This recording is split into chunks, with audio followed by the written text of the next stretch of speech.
नमस्कार, स्वदेश न्यूज देख रहे हैं आप। मैं हूं आपके साथ ऋषभ सोनी और लेकर आया हूं छत्तीसगढ़ की खास डिबेट, जिसमें आज बात करेंगे बिजली के बढ़ते दामों की।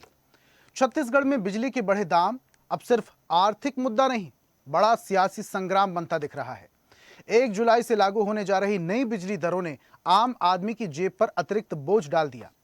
औसतन 6.23% की बढ़ोतरी के साथ अब घरेलू और गैर घरेलू किसानों तक पर असर पड़ रहा है। लेकिन सवाल सिर्फ बिजली का नहीं, बल्कि राजनीति के करंट का भी है। कांग्रेस इसे जनता पर आर्थिक हमला बताकर प्रदेश व्यापी आंदोलन छेड़ने जा रही है। बिजली दफ्तर घेराव से लेकर स्मार्ट मीटर हटाओ अभियान तक की तैयारी है। वहीं भाजपा इसे आर्थिक मजबूरी और विपक्ष की मुद्दा विहीन राजनीति बता रही है। ऐसे में बड़ा सवाल यही है, क्या बिजली बिल का झटका सरकार के लिए सियासी झटका बनेगा? देखिए खास रिपोर्ट, फिर करेंगे चर्चा।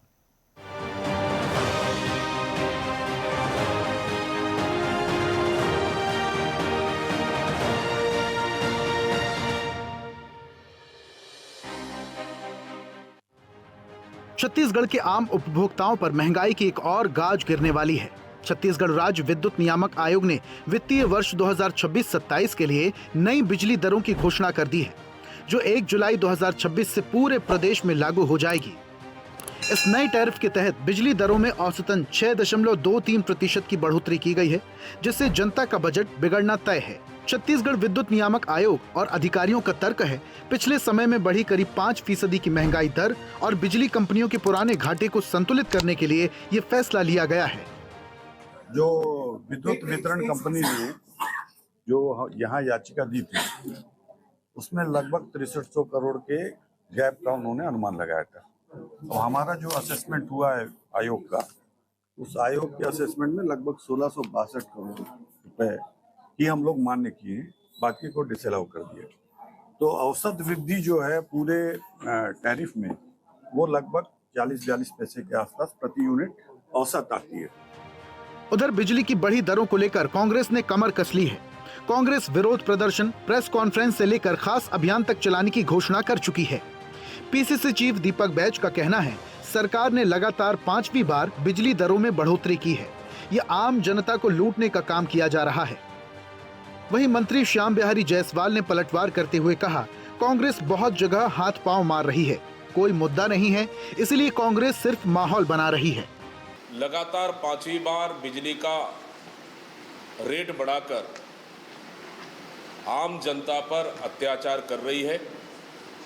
निश्चित रूप से कांग्रेस इसका विरोध करती है। विद्युत विभाग का जो अलग से बोर्ड है, जो अपने लागत और उत्पादन के आधार पर दर भी तय करती है, तो इस हिसाब से समय समय पर दर घटते और बढ़ते रहते हैं। इसमें सरकार की व्यक्तिगत रूप से कोई वो मंशा नहीं है। कुल मिलाकर बिजली की नई दरें छत्तीसगढ़ में नए सियासी ड्रामे की तरफ इशारा कर रही हैं।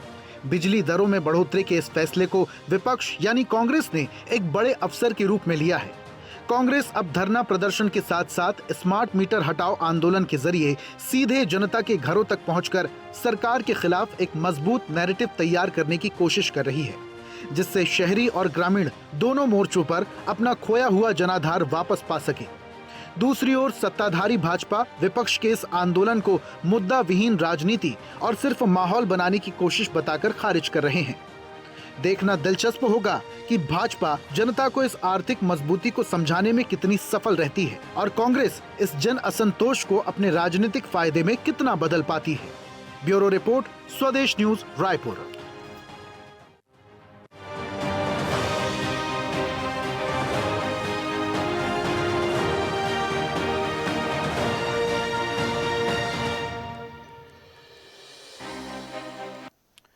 अब बिजली की दरें बढ़ी तो इसका असर आम जनता की जेब पर भी पड़ने लगा।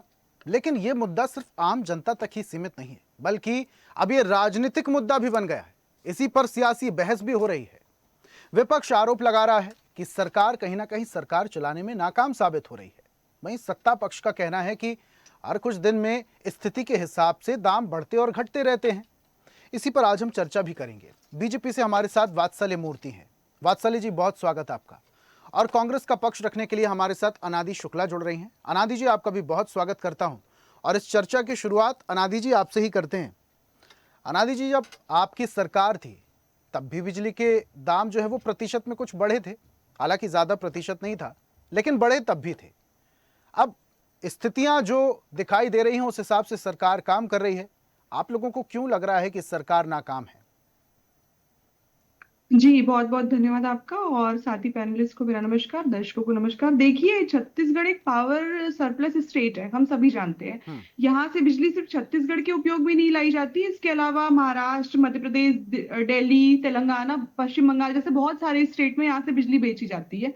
तो आप ये बताइए कि कोयला हमारा है यहाँ पे, जंगल हमारे कट रहे हैं, गर्मी की मार हम झेल रहे हैं, पानी हमारा उपयोग हो रहा है, प्रदूषण भी हम ही झेल रहे हैं, राख का जो दुष्प्रभाव हो रहा है जहाँ पे बिजली बन रही है वहां पे वो उस जगह के लोग प्रदूषण से परेशान है, और उसके बाद भी आप हमारी स्टेट में हमारे ही लोगों को महंगी बिजली बेचना चालू कर देंगे। जनता किस हद तक ये सब सहेगी? एक तरफ डीजल, पेट्रोल, गैस सबके दाम बढ़ रहे हैं, उसके बाद आप कह रहे हैं कि आप छत्तीसगढ़ में ही सबसे ज्यादा जहाँ बिजली पैदा होती है वहां पे ही दाम बढ़ा देंगे क्योंकि कंपनियों को घाटा हो रहा है। तो ये तो सरकार की नाकामी ही मानी जाएगी। 2.5 साल में इन लोगों ने 31% तक दाम बढ़ा दिए। और जो पिछली सरकार की बात करें तो वहां पे तो 400 यूनिट पे बिजली बिल हाफ योजना चल रही थी, इसको इन्होंने खत्म कर दिया। और जो बिजली बिल का इन्होंने स्लैब तैयार किया उसमें इतनी ज्यादा अनियमितता है कि जनता पहले से ही परेशान है, ऊपर से आपने बिजली के बिल के दाम बढ़ा दिए। इसके बाद अगर किसानों की बात की जाए तो उसमें उनकी जो पंप चलाने वाली बिजली होती है उसमें भी 40 पैसे की बढ़ोतरी की गई, और इस साल तो सूखे का खतरा मंडरा रहा है पूरे देश में, ये बात चल रही है आसपास। तो आप देखिए कि आप किसानों को भी एक तरफ से कोई राहत नहीं दे रहे हैं क्योंकि बिल्कुल पंप चलेंगे सिंचाई के लिए, फसल उगाने के लिए। गर्मी इतनी ज्यादा भीषण पड़ी है इस साल की, हाल बेहाल हो चुका है लोगों का, उसके लिए बिजली की जरूरत है, और आप हर तरीके से जनता को लूटने का ही तो काम कर रहे हैं। बिजली कंपनी का घाटा हो रहा है और पैसे जनता से वसूले जाएंगे यहाँ पे, तो ये तो बहुत गलत चीज है ना। आप राहत कहाँ दे रहे हो जनता को? जितने बड़े बड़े वादे करके मोदी सरकार की गारंटी के नाम पे इन्होंने सरकार बनाई है, कौन सी गारंटी है कि जनता को हर महीने किसी ना किसी नए तरीके से परेशान किया जाएगा? एक मध्यम वर्गीय परिवार में जहां 2,000 रुपए बिजली का बिल आता था, अचानक से 6 से 7,000 रुपए आने लगे, तो वो कैसे इसकी भरपाई करेगा? उसके ऊपर तो ऑलरेडी बहुत ज्यादा प्रेशर है ना, उसकी सैलरी तो नहीं बढ़ रही उस हिसाब से, एक मजदूर की मजदूरी तो नहीं बढ़ाई जा रही उस हिसाब से, लेकिन दाम अनादि आप जी, भरपूर बढ़ा रहे हैं। तो लेकिन 200 यूनिट हाफ बिजली बिल योजना का लाभ तो लोगों को मिल रहा है वहां पर। और इसके अलावा सरकार की जो प्रयास मैं देखता हूं वो कहीं ना कहीं ग्रीन एनर्जी की तरफ मूव करने के लिए है। अब अगर सोलर जो पंप होते हैं और सोलर पैनल्स जो होते हैं उसमें बढ़ोतरी आती तो कहीं ना कहीं जनता भी ग्रीन एनर्जी की तरफ शिफ्ट होने के लिए होगी, तो कहीं ना कहीं डिपेंडेंसी कम होगी। ये भी तो एक अच्छी पहल मानी जा सकती है सरकार की। बिल्कुल, लेकिन आप बताइए जो एक आम मजदूर है, एक आम किसान है, मैं छोटे लोगों की बात कर रही हूँ, मैं बहुत बड़े लोगों की बात नहीं कर रही हूँ, जो प्रदेश के 60 से 70% लोग हैं, क्या वो इतने केपेबल है कि इतनी सब्सिडी होने के बाद भी वो सोलर पैनल का इस्तेमाल कर पाएंगे, या वो अपने घर में 1.5 लाख 2-2 लाख की सोलर पैनल लगा पाएंगे? इसका जवाब नहीं है सरकार के पास में। आपने ईवी का नया स्लैब डाल दिया। एक तरफ आप कहते हो कि ग्रीन एनर्जी पे हम बात करेंगे और हम उसको ज्यादा प्रमोट करने के लिए ट्राई कर रहे हैं, और उसके बाद आप ईवी का भी स्लैब डालते जा रहे हैं इन सब चीजों में। तो राहत कहाँ है? राहत कहीं भी नहीं दिखाई दे रही है। हर तरफ से दाम बढ़ रहे हैं, महंगाई बढ़ रही है। आप हर एक चीज का इल्जाम युद्ध के ऊपर नहीं डाल सकते, जो कि अब शायद खत्म भी होने वाला है। तो महंगाई तो आपने बढ़ा दी, क्या उसी गति से आप महंगाई को कम करेंगे? बिल्कुल नहीं करेंगे। आपके पास कोई सोल्यूशन ही नहीं है। आप कंपनी का घाटा छुपाने के लिए जनता के ऊपर एक बोझ डाल रहे हैं, बस, और इससे ज्यादा कुछ भी नहीं है। और छत्तीसगढ़ में तो ये बिल्कुल भी नहीं होना चाहिए। ठीक है, जवाब ले लेते हैं वात्सल्य जी से। वात्सल्य जी, अभी पैकेज चल रहा था, उस दौरान आपके मंत्री कह रहे थे कि ये जो दाम है ये घटते बढ़ते रहते हैं। अभी बढ़ा तो दिए आपने, कुछ समय बाद घटाने की भी सरकार की मंशा है, और जो कंपनियों को नुकसान हो रहा है उसकी वसूली जनता से क्यों? ऋषभ जी नमस्कार, अनादि जी नमस्कार। ऋषभ जी, आपकी भी बात पर मैं आऊंगा। पहले अनादि जी ने कुछ 1-2 मुद्दे उठाए हैं, मैं उनका अनादि जी को जवाब दे देता हूं। देखिए, अनादि जी ने एक बहुत अच्छी बात कही कि छत्तीसगढ़ जो है पावर सरप्लस स्टेट है, हम दूसरे राज्यों को बिजली दे रहे हैं। तो अनादि जी, मुझे आप ये बताइए कि अगर हम पावर सरप्लस स्टेट है तो क्या हम अपने राज्य में बहुत ज्यादा, जरूरत से ज्यादा नुकसान में बिजली देना चालू कर दें क्या?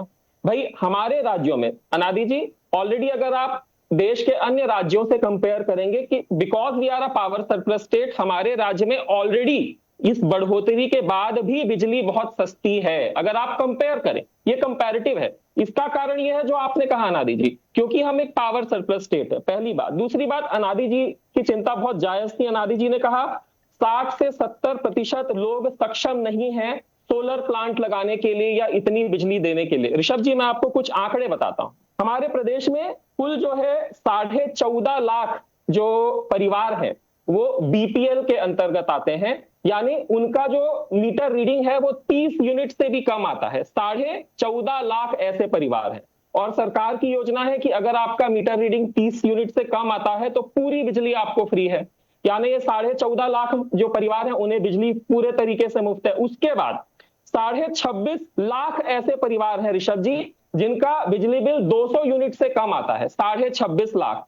इन 26.5 लाख का मीडिया का ही मैं कैलकुलेशन बता रहा हूं, मेरा भी कैलकुलेशन सेम है जो आज के न्यूज़पेपर में कैलकुलेशन आया है। अगर मैं इन 26.5 लाख परिवारों की बात करूं ना ऋषभ जी, तो इस बढ़ोतरी के बाद इन परिवारों का बिजली बिल प्रतिदिन 1 रुपए बढ़ा है।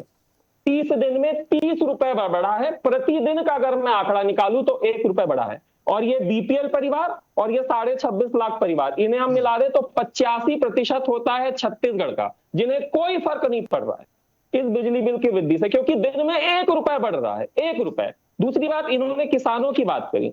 लगभग 9 लाख कृषि पंप हैं जिन्हें सरकार बहुत हैवी सब्सिडी से कृषि पंप देती है। तो इस जो वृद्धि है इसका इन 9 लाख किसानों पर भी कोई असर नहीं पड़ रहा है, बिल्कुल सेट ऑफ हो जा रहा है, क्योंकि इन्हें बहुत हैवी सब्सिडी में पंप दिया जाता है।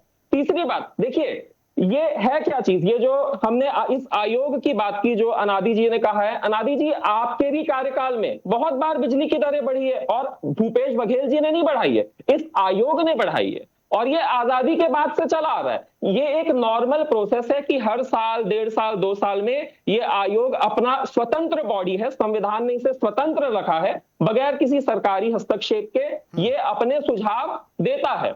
और इनका सुझाव आया था कि 24% बिजली बिल बढ़ने चाहिए। ऋषभ ये जो जी, रेट है, ये जो प्रति यूनिट रेट है, इसका फ्लक्चुएशन, उतार चढ़ाव, ये आयोग ही तय करता है या सरकार का हस्तक्षेप आयोग होता है? ही तय करता है जी। आयोग, जी ऋषभ जी, आयोग बहुत सारे, देखिए ऋषभ जी, पैरामीटर्स होते हैं। फॉर एग्जांपल, एक पैरामीटर होता है प्रोडक्शन कॉस्ट कितना है कंपनी का, दूसरा पैरामीटर होता है कंपनी के पुराने लॉसेस कितने हैं। मैं आपको बात बताऊं, 2023 में जब हमने टेक ओवर किया कांग्रेस से, तो सीएसईबी का लॉस था 2,500 करोड़, जो अभी आप ही ने बताया कि 1662 करोड़ वो अभी लॉस आज भी है, यानी 2,500 करोड़ उस समय था, आज भी 1662 करोड़, आप ही के चैनल ने बताया अभी वो एक साहब का इंटरव्यू। तो ये सारे पैरामीटर्स होते हैं। इस आयोग ने सुझाया था कि 24% बढ़ने चाहिए, मगर माननीय विष्णुदेव साय जी की सरकार है, उन्होंने 6% की वृद्धि अप्रूव की, यानी पर डे 1 रुपए। जो 26.5 लाख परिवार हैं, आपके, अगर मैं गलत हूं ऋषभ जी तो मैं राजनीति छोड़ दूंगा, 26.5 लाख परिवारों का पर डे 1 रुपए के हिसाब से बिजली बिल बढ़ा है। 26.5 लाख परिवार, मगर ठीक है, कांग्रेस जो है राजनीति बड़ा चैलेंज कर रहे हैं वात्सल्य जी, स्वतंत्र है राजनीति, अगर वो गलत है तो राजनीति छोड़ देंगे। और जिस हिसाब से वो बात कह रहे हैं कि 1 रुपए प्रतिदिन के हिसाब से चार्ज जो है वो बढ़ा, यानी महीने का 30 रुपए करीब, 26.5 लाख, तो इतना ज्यादा बोझ नहीं पड़ेगा, उनका कहना ये है। जी, मुझे तो लगता है सरकार का बयान या वात्सल्य जी अगर ये अपनी तरफ से कह रहे हैं तो बिल्कुल बांटने वाला है। इसका मतलब ये है कि भाजपा ने मान लिया है कि छत्तीसगढ़ के जो मध्यम वर्ग के लोग हैं, छोटे व्यापारी हैं, छोटे किसान हैं, उनकी जेब काटने के लिए आप स्वतंत्र है पूरी तरह से। क्या उन लोगों को इस प्रदेश में टैक्स नहीं देते? बाकी के जो लोग बचते हैं, 80% लोग मान लेते हैं आपके हिसाब से सब्सिडी का फायदा उठा रहे हैं, तो जो बाकी के 20% लोग हैं उनका क्या उनके बारे में सरकार कुछ नहीं सोचना चाहती? क्या उनके लिए कुछ नहीं करना चाहती? मध्यम वर्ग पहले ही बजट की वजह से परेशान है, डीजल, पेट्रोल, स्कूल की फीस, गैस की बढ़ती कीमतें, और इसके बाद मध्यम वर्ग को क्या आपने क्या समझ के रखा है कि उनके बारे में कोई नहीं सोचेगा? जिनकी आप 20% की बात कर रहे हैं, और अगर वो मोटा भुगतान करते तो मेरे ख्याल से 30 रुपए एक्स्ट्रा अगर दे रहे हैं तो ज्यादा अंतर नहीं आएगा। ज्यादा देखिए, प्रतिदिन अगर 1 रुपए की बढ़ोतरी हो रही है तो हो ही रही है ना। वात्सल्य जी, अनादि जी, मैं अनादि जी, देखिए आपकी चिंता बिल्कुल वाजिब है, मैं आपकी चिंता से सहमत हूं। ये जो 15 से 20% आपके और मेरी और ऋषभ जी जैसे जो परिवार हैं, जिनका बिजली का बिल हो सकता है 1500, 2000, 2500, 3000 आता होगा, ऐसे परिवारों के लिए ऋषभ जी हमारी सरकार 70% सब्सिडी दे रही है सोलर प्लांट में। आप 1,60,000 70,000 का प्लांट लगाइए, 1,10,000 रुपए हमारी सरकार दे रही है और 30 साल तक आपको जीरो बिजली मिलेगी। तो देखिए अनादि जी, सरकार कर रही है, सारी चीजें हम कर रहे हैं, मगर आप कहेंगे कि नहीं, ये जो आयोग है जो हर साल 1.5 साल में, जो आपके भी कार्यकाल में इन्होंने बिजली के दर बढ़ाए थे, सेम उसी तरीके से हमारे कार्यकाल में भी बढ़ाए हैं, ये भी ना बढ़े। तो देखिए, आप चाहते हैं कि बिजली की दरें भी ना बढ़े, आप चाहते हैं नया पावर प्लांट भी लग जाए, आप चाहते हैं सब्सिडी भी दे दे। भाई सारी चीजें अगर करने लग जाए तो क्या देश चल पाएगा अनादि जी? आप बताइए, देश चल पाएगा? आप भी पढ़ी लिखी हैं, कोई भी दुनिया का कोई भी देश इस तरीके से चल पाएगा? मैं कह रहा हूं ऋषभ जी, ये एक नॉर्मल प्रोसेस है, बिल्कुल नॉर्मल प्रोसेस है।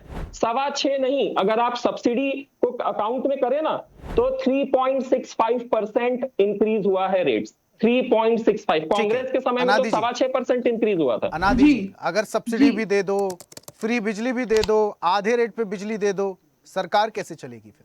यही तो ये बातें करते हैं भाजपा वाले, मोदी की गारंटी, डबल इंजन की सरकार, ये सारे हसीन सपने जो है ये भाजपा ने दिखाए हैं, जिसको ये पूरा करने में असमर्थ है। और 2.5 साल में 31% के लगभग इन्होंने बिजली के रेट बढ़ा दिए, जबकि भूपेश बघेल जी की सरकार में सिर्फ 2 पैसे का इजाफा हुआ था पूरे 5 साल में। इसके साथ ही साथ 400 यूनिट पे हाफ बिजली बिल की योजना भी चल रही थी। ये दोनों साथ में चल रही थी। अब दूसरी बात, जो ये कंपनी की बात कर रहे हैं कि बार बार वो कह रहे हैं कि उनको 24% बढ़ाने चाहिए थे, पर उन्होंने बहुत एहसान कर दिया है प्रदेश की जनता के ऊपर, सिर्फ 6% की बढ़ोतरी की है। तो आप बताइए, बाकी के जो प्रतिशत बचते हैं 18%, उसका हिसाब कैसे, उसको कैसे पूरा करने वाली है कंपनी अपना घाटा? और इतने घाटे में है तो इसकी जांच होनी चाहिए। बिजली वाले मुख्यमंत्री जी के पास में बिजली का डिपार्टमेंट, आप अधिकारियों से जांच करवाइए। आपके कंट्रोल में नहीं है ना डिपार्टमेंट आपका, हर जगह पे आप नाकाम हो रहे हैं। आप किसानों के मामले में नाकाम है, छात्रों के मामले में नाकाम है, मध्यम वर्ग के मामले में नाकाम है। इतनी शिकायतें आ रही है। अभी कुछ दिन पहले, 2 दिन पहले ही मैंने न्यूज़पेपर में पढ़ा था कि अपने खून से लिख करके पत्र भेजे जा रहे हैं कि बिजली पहुंचाई जाए हमारे गाँव में। इतनी ज्यादा इलेक्ट्रिसिटी पावर कट की समस्या जो है बेतहाशा बढ़ गई है इनके राज्य में, इसका जवाब नहीं देंगे ये बातें घुमा फिरा के। जी, जिन गांव की आप बात कर रही हैं वो तो आजादी के बाद से ही बिजली वहां पर नहीं पहुंची, और कितनी सरकारें, आपकी भी सरकार के दौरान वो गांव अंधेरे में डूबा हुआ था। हालांकि अभी उन्होंने मुख्यमंत्री से मांग की है, तो हो सकता है वात्सल्य जी बात उनकी पहुंचा दें मुख्यमंत्री तक, आयोग तक, तो बिजली वहां पहुंच जाए। जवाब वात्सल्य जी। स्मार्ट मीटर पे बात नहीं कर रहे, अडानी की कंपनी से स्मार्ट मीटर लगवा लिया और उसमें इतनी गड़बड़ियां आ रही है, लोग खुद शिकायत कर रहे हैं, हम नहीं कह रहे, लोग खुद आकर के शिकायत कर रहे हैं कि स्मार्ट मीटर में गड़बड़ियां हैं। वो अपने मन से यूनिट जो बिजली की ज्यादा होती है उसको अपने आप ही ग्रैब कर लेता है। जैसे 300 यूनिट तक पहले महीने में खर्च हुआ और दूसरे महीने में 400 यूनिट प्लस होगा, तो वो अपने आप स्लैब चेंज कर लेता है। तो ये गड़बड़ियां तो है, ये इनको नहीं दिखाई दे रही है, ये इस पे जवाब नहीं देंगे। देखिए ऋषभ जी, ऋषभ जी, अनादि जी जो है कांग्रेस की एक मंझी की तरह, एक नेता की तरह आरोप लगा रही हैं, भाषण दे रही हैं, बयान दे रही हैं, मगर आंकड़े नहीं बता रही है। देखिए ऋषभ जी, मैंने आपको पूरे आंकड़े, मैंने आपको पूरा एक एक पैसे का कैलकुलेशन बताया। अभी अभी अनादि जी ने क्या कहा, भूपेश बघेल जी के 5 सालों में सिर्फ 2 पैसा बिजली बिल बढ़ा है। कितना बड़ा झूठ है ऋषभ जी, कितना बड़ा झूठ है। 2021-22 में 38 पैसा एक दिन में रेट बढ़ा था, 2022-23 में 14 पैसा रेट बढ़ा था। कितने, अरे आप गूगल कर लीजिए, आप न्यूज़पेपर नहीं पढ़ती, 2 पैसा रेट बढ़ा था अनादि जी। दूसरी बात ऋषभ जी, जब इन्होंने रेट बढ़ाया था उस समय अपने राजनांदगांव के मंगेलाल अग्रवाल जी थे, उन्होंने सिर्फ एक सोशल मीडिया पोस्ट किया कि कांग्रेस की सरकार जो है इतना जो बिजली में कटौती कर रही है, रेट बढ़ा रही है, ये जनरेटर कंपनियां और जो इन्वर्टर कंपनियां हैं उन्हें फायदा पहुंचाने के लिए कर रही है। तो आपको पता है उन मंगेलाल अग्रवाल जी के ऊपर देशद्रोह का आरोप लगा था और उन्हें जेल में डाल दिया गया था, सिर्फ एक फेसबुक पर सोशल मीडिया पोस्ट पर उन पर देशद्रोह। उसके अलावा महासमुंद में 2022 की मैं बात बता रहा हूं, एक आपकी तरह पत्रकार थे दिलीप शर्मा जी, ये आप भी जानते होंगे क्योंकि वो पत्रकार थे। उन्हें क्योंकि महासमुंद में 48 घंटे तक ब्लैकआउट हो गया था, उन्होंने एक फेसबुक में पोस्ट डाला तो उस पत्रकार को जेल में डाल दिया गया था। तो ये तो भूपेश बघेल जी के कारस्तान है, और यहाँ अनादि जी कह रही है 2 पैसा बढ़ा है। नहीं अनादि जी, 2 पैसा नहीं बढ़ा है, आप अपना होमवर्क तो करिए अच्छे से। मैंने तो आपको सारे आंकड़े बताए हैं। आपके भी समय में यही आयोग था और इसी आयोग ने सुझाव दिया था कि 38 पैसा बढ़ना चाहिए, 14 पैसा बढ़ना चाहिए। सरकार का थोड़ा हस्तक्षेप होगा आयोग में ताकि इस चीज को कंट्रोल किया जा सके। हाँ बिल्कुल ऋषभ जी, आयोग ने सुझाव दिया था 24 पैसा, मगर माननीय विष्णुदेव साय जी की सरकार है, उन्होंने 6 पैसा ही अप्रूव किया, यानी 6% ही अप्रूव किया, यानी जो डेफिसिट है, जो लॉस है, वो हमारी सरकार वहन करेगी। अच्छा, ठीक वैसे ही जैसे भूपेश बघेल जी कांग्रेस के भी समय में सरकार वहन करती थी, इसीलिए तो वो सीएससीबी कंपनी 2,500 करोड़ के नुकसान में चले गई, जिसे भी हम पर ही वो बोझ आया ना, हमारी ही सरकार पर। ठीक है, मगर ये चीजें चलती है, कभी वो कभी हम, जनता पर बोझ नहीं आना चाहिए। वही कारण है जहां 24% बढ़ना चाहिए था ऋषभ जी, वहां हमारी सरकार ने मात्र 6%, और ये 6% में भी अगर सब्सिडी को आप सेट ऑफ करेंगे तो एग्जैक्ट 3.65% की ही बढ़ोतरी हुई है। ठीक है अनादि जी, 6% की वृद्धि, बाकी का जो घाटा है वो सरकार वहन करने के लिए तैयार है। कुल बढ़ोतरी लेकिन अभी तक 2.5 साल में 31% हो चुकी है ऑलरेडी, और 2.5 साल आने वाले समय में देखते हैं कितनी बढ़ोतरी होगी। इसके साथ ही बिजली बिल में जो इतनी अनियमितता है उस पर सरकार कुछ नहीं करी। ऑफलाइन बिल अलग आ रहा है, ऑनलाइन बिल अलग आ रहा है, ये तो रोज पेपर में छप रहा है, सबने पढ़ा है, इस पे भी कोई जवाब नहीं इनके पास। स्मार्ट मीटर पे जो गड़बड़ियां हो रही हैं, अडानी जी की कंपनी को फायदा पहुंचाने के लिए जिस तरह से स्मार्ट मीटर लगाया गया, उस पे ये सरकार कुछ नहीं कर रही। और महंगाई तो है, वात्सल्य जी, आप कितने भी आंकड़े पेश कर दीजिए, आप कितने भी आंकड़ों की बाजीगरी करिए, जादूगरी दिखाइए यहाँ पे, लेकिन महंगाई तो है, इस पे कोई शक नहीं है। पेट्रोल के दाम बढ़े, डीजल के दाम बढ़े, खाने की चीजों के दाम बढ़ गए, और बिजली बिल पे भी आप इस तरह की चीजें करेंगे तो जनता जाएगी कहाँ? और हम विपक्ष में बैठे हैं तो हम जनता की बात सुनने के लिए बैठे ना, हमको विपक्ष में भी जनता नहीं बिठाया, आपको पक्ष में बिठा दिया। इसका मतलब ये तो नहीं कि हमको हटा दिया है। और सिर्फ कांग्रेस पे आरोप लगाना बंद करिए, पिछली बातें भूल के आज पे बात करिए तो ज्यादा बेहतर होगा। ठीक है। अरे अनादि जी, मैंने तो आप पर आरोप लगाया ही नहीं, आरोप तो आप मुझ पर लगा रही थी। और दूसरी बात देखिए, आप कह रही हैं सरकार की होती है ना वात्सल्य जी। ठीक है, जी जी जी, सही बात है। देखिए अनादि जी, आप कह रही हैं आंकड़ों की जादूगरी। देखिए अनादि जी, ऋषभ जी जो नेता है ना, वो जनता के बीच में बदनाम है झूठ बोलने के लिए, इसीलिए मैं भाषण नहीं दे रहा हूं अनादि जी की तरह, मैं आंकड़े आपको प्रस्तुत कर रहा हूं, क्योंकि आंकड़े ही ऋषभ जी ऐसी चीज है जो झूठ नहीं बोलते हैं। भाषण तो मैं भी दे सकता हूं और बहुत अच्छा दे सकता हूं, अनादि जी से ज्यादा अच्छा दे सकता हूं, मगर जनता जानती है कि अगर मैं भाषण दे रहा हूं तो मैं झूठ बोल रहा हूं, क्योंकि मैं नेता हूं भाई, इसीलिए मैंने आंकड़े दिए अनादि जी। आंकड़े झूठ नहीं बोलते अनादि जी। चलिए ठीक है, आंकड़े झूठ नहीं बोलते हैं, लेकिन ये जो कुछ प्रतिशत ही, भले ही 6% की वृद्धि बिजली की दरों में हुई है, इसका असर जनता पर कितना होगा या जनता इसका स्वागत करेगी, ये देखने वाली बात होगी। वात्सल्य जी, बहुत शुक्रिया हमारे साथ जुड़ने के लिए। अनादि जी, आपका भी बहुत धन्यवाद चर्चा में शामिल होने के लिए। तो आज हम बात कर रहे थे बिजली के बढ़ते दामों की, जिसको लेकर सियासत तेज हो गई है, बयानबाजियां हो रही हैं। विपक्ष कह रहा है कि लगातार महंगाई बढ़ रही थी, अब 31% कुल महंगाई बढ़ चुकी है। अब बिजली की दर 6% बढ़ा दी गई, सीधा असर जनता और जनता की जेब पर होगा। लेकिन सरकार कह रही है कि बढ़नी तो 24% थी, हमने उसको कंट्रोल करके 6% पे लेकर आए हैं, और अगर सब्सिडी को भी हटा दिया जाए तो सिर्फ 3% की ही बढ़ोतरी हुई है। अब इसको लेकर सियासी बहस छिड़ी हुई है, लेकिन जनता पर इसका असर वाकई पड़ने वाला है या जनता इस महंगाई का, इस बढ़ी हुई दरों का स्वागत करेगी, ये आने वाला वक्त बताएगा। खास पेशकश में फिलहाल इतना ही। देखते रहिए स्वदेश न्यूज, सबसे पहले देश। और ऐसी ही ताजा खबरों के लिए लाइक, फॉलो और यूट्यूब पर सब्सक्राइब कर बेल आइकन जरूर दबाइए, और हर अपडेट के लिए विजिट कीजिए swadesh live.com।